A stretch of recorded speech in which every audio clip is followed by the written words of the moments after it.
नमस्कार, स्वागत है आपका रील सोशल मीडिया में। मैं मोविन नासिर। मुंबई में 2 हफ्ते बाद चुनाव होने जा रहे हैं और ये बीएमसी चुनाव काफ़ी तेज़ और टक्करदार है, क्योंकि हर पार्टी अलग अलग लड़ रही है। हर प्रत्याशी इस मैदान में उतरे हैं कि वे जीते, और काफ़ी चुनावी में काफ़ी हम देख पा रहे हैं कि जो टिकट बिका जा रहा है और जो पार्टी ईमानदारी से यत्न से काम कर रही है उनको छोड़कर जो पार्टी को पैसा दे रहे हैं उनको टिकट दिया जा रहा है। ये साफ साफ आरोप बीजेपी पर लगे जा रहे हैं। हमारे साथ है बीजेपी के बड़े नेता जो पहले थे, अभी अपक्ष लड़ रहे हैं, उग्रसेन सिंह जी, और हमसे संवाद करेंगे कि क्या कारण था बीजेपी ने उनको टिकट नहीं दिया और अभी वो अपक्ष क्यों लड़ रहे हैं। स्वागत है आपका न्यूज़ में। तो हमने देखा है आपको, हमें बहुत बहुत धन्यवाद। आप लोग इस चीज़ के पड़ताल में लगे हुए हो। हमने आपको देखा कि अब बीजेपी के बड़े चेहरे थे, पार्टी ने हमको टिकट क्यों? मैं मुंबई भारतीय जनता पार्टी उत्तर भारतीय मोर्चा का मैं महामंत्री हूँ पूरे मुंबई प्रदेश का, और पिछले 4-5 सालों से यहाँ भाजपा का ही काम कर रहा हूँ, लोगों को पार्टी से जोड़ना। लेकिन अचानक मेरा एक ही विषय है कि नगर सेवक के चुनाव में नगर का कैंडिडेट क्यों नहीं। एक ही विषय है कि भारतीय जनता पार्टी, शिवसेना, कांग्रेस, मनसे, ये सारे के सारे लोग बाहर के कैंडिडेट, जितने कैंडिडेट हैं इस वार्ड का अपना राशन कार्ड, आधार कार्ड और पैन कार्ड दिखा देवे या वोटिंग कार्ड दिखा देवे, मैं विड्रॉ हो जाऊंगा। नहीं तो उनका कोई हक नहीं बनता कि हमारे इस नगर का, हमारे इस नगर सेवक के वार्ड का वो यहाँ से आके अपना हमारा वोट लें। और वो उनका कुछ आता पता नहीं रहता, कहाँ रहते हैं, कैसे रहते हैं। जब आप वार्ड में नहीं रहते हो, हमने आपसे आमदार, खासदार, नगर, ये मंत्री बनने की तो बात नहीं किया है, लेकिन नगर में काम करने के लिए कम से कम नगर का आदमी तो चाहिए। इतना हद हो गया कि अब आप नगर सेवक के लिए भी नगर के बाहर को लोगों को भेजोगे, ये असहनीय है। इसके लिए हम बगावत कर रहे हैं और हम अपक्ष से यहाँ उम्मीदवार करेंगे। कुछ हमने देखा कि भाजपा के बस आप सब आरोप लगे हैं कि वे टिकट बांट रहे हैं। हमने देखा डाबोलकर जी का भी सेम सिचुएशन हुआ, आपका भी हुआ, चांदीली में हुआ, अंधेरी में हुआ, बहुत सारी कि भाजपा बहुत पार्टी अचानक बड़ी हो गई। उनको इतना अहंकार हो गया कि वो अपने आप को क्या समझ रहे हैं उनको मालूम नहीं है। जिन लोगों ने उनको वोट देकर, जिन लोगों ने उनको सपोर्ट करके वहां तक पहुंचाया, वही लोग उनको फिर से गिराने की ताकत रखते हैं। वही लोग हैं, वही जो नागरिक हैं, मुंबई के नागरिक हैं, जिन्होंने भाजपा को चरम तक पहुंचाया है, वही नीचे लेके आएंगे।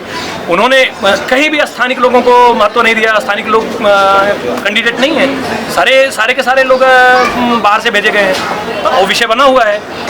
और देखिए, मेरा बार बार यही कहना रहा है कि नगर सेवक फिर क्यों, तो फिर आप बाहर सेवक नाम रख दो ना, उस पद का नाम आप बाहर सेवक रख दो। अगर आपको नगर सेवक नाम रखना है तो सबसे पहले आप किसी नगर के लोगों को टिकट दो, ताकि लोग वहां तक अपना पहुंच बना सके, उनसे मिल सकें। आप जिस नगर में रहते हो उस नगर का प्रतिनिधित्व करने का हक उसी की नगर के लोगों को है, बाहर के लोगों को नहीं। आपके घर में दूसरा कोई आके मालिक बन जाएगा तो आप बर्दाश्त करोगे? मुझे नहीं लगता, इसलिए मैं अपक्ष से लड़ रहा हूँ। ओके सर, हमने देखा कि दूसरे को एडवोकेट ने हमें इंटरव्यू दिया था, तो उन्होंने कहा कि इस्तीफा दे देंगे पार्टी से, क्योंकि वो 20 साल काम किए तो भी वो इस्तीफा देंगे पार्टी से। क्या आप भी पार्टी से इस्तीफा दोगे? इस्तीफा देना तो उसी दिन तय हो गया था, या इस्तीफा देने का जरूरत ही नहीं। इनको कौन जाएगा इस्तीफा देने? इनको पूछता कौन है? इनके पास हम क्यों अपना टाइम वेस्ट करें? हम अपने लोगों में रहें, अपने लोगों में, जहां जो लोग हमको खड़ा किए हैं हम उनके साथ समय बिताएं, क्यों उनके यहाँ जाएं? अरे भाई, इस्तीफा देने के लिए भी उनके पास अपॉइंटमेंट लेना पड़ेगा। कौन जाएगा उनके पास अपॉइंटमेंट लेने के लिए? इनको यहाँ 12,000 मुसलमान नहीं दिखे, इनको यहाँ 7,000 उत्तर भारतीय नहीं दिखे, इग्नोर। एक कांग्रेस के कैंडिडेट वाकोला से आए हैं, भाजपा ने शांतिलाल कंपाउंड से भेजा है, शिवसेना ने पटेल नगर से भेजा है, मनसे ने डौरी नगर से। फिर नगर सेवक कहेगा भाई इसको आप बाहर सेवक बना दो ना, आओ और लेके जाओ। हम जितने लोग हैं इस भारत देश में, जितने लोग हैं उनमें 2 चीज़ें प्रमुखता से जानी जाती हैं, एक कन्यादान, एक मतदान। कन्यादान तो हम बाहर करते हैं, तो मतदान भी क्या इन बारातियों को करेंगे? मैं लोगों से आह्वान यही करूंगा कि आप अपने लोगों को चुनो। मतदान मतलब अपने लोगों को, मत तो कम से कम अपने लोगों को दो। ये तो हद है यार, अब इसके लिए भी बाहर के लोग लेके जाएंगे।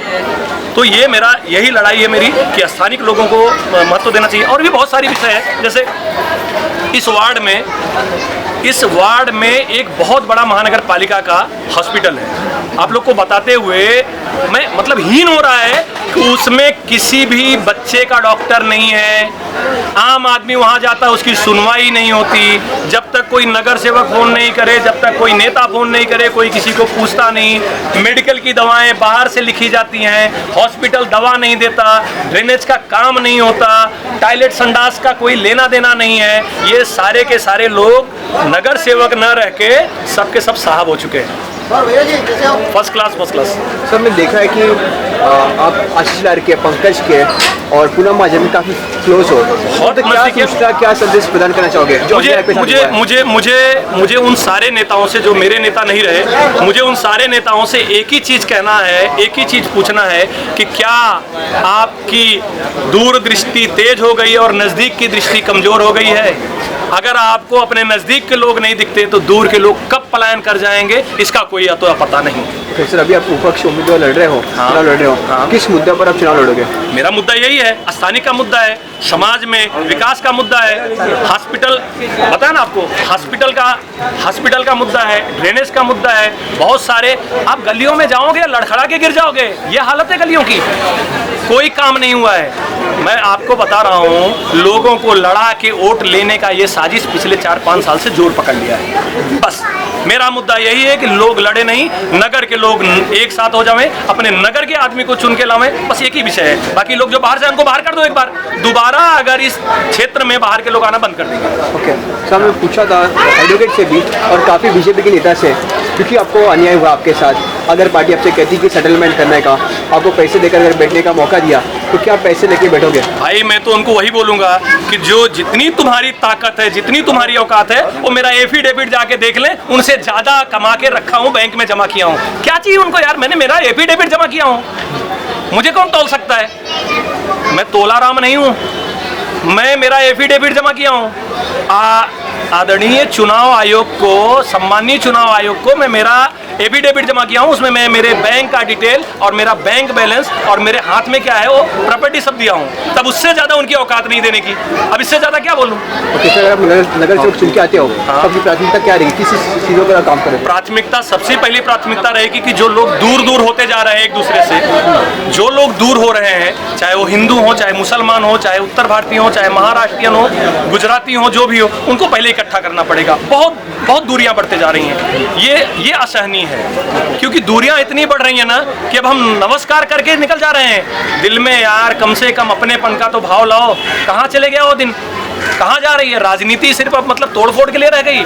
इस चीज़ को लाने का मेरा पहला प्रयास रहेगा। दूसरा प्रयास रहेगा कि किस तरीके से एक आदर्श वार्ड, 87 वार्ड को मस्जिद गली जिलानी सिलानी बाबा के यहाँ से शुरू होके हमारा मिलन सभ्य तक एक आदर्श वार्ड पूरे 227 वार्ड में इसका नाम लिया जाए, ये मेरी प्राथमिकता रहेगी और मैं करके दिखाऊंगा। जीतूंगा तो भी, नहीं जीतूंगा तो भी, करते आ रहा हूँ और करते रहूंगा। ओके, आखिर में सर, जो भी आपके मतदार है, रहवासी है, तो उन तक क्या सूचना, क्या संदेश प्रदान करना चाहोगे? रहवासियों से क्यों आपको वोट करें? हाँ, बहुत अच्छा विषय है कि रहवासी मुझे क्यों वोट करें। रहवासी मुझे पिछले 20 साल से जानते हैं, पिछले 20 साल से जानते हैं कि मैं कहाँ रहता हूँ, क्या करता हूँ, मेरा काम धंधा कैसा है, मेरा स्वभाव कैसा है, ये रहवासी मुझे जानते हैं। इसलिए मैं रहवासियों से, यहाँ के सारे वोटरों से निवेदन करूँगा कि आप मुझे वोट करें। हमारे नेता हमें नहीं चाहिए, हमारे एरिया का नेता हो जो हमारे दुख और तकलीफ को समझ सके, वही नेता हमें चाहिए। और हमारी नज़र में उग्रसेन सिंह से अच्छा कोई नेता नहीं है। स्थानिकों का नेता कौन? उग्रसेन। उग्रसेन। स्थानिकों का नेता कौन? उग्रसेन।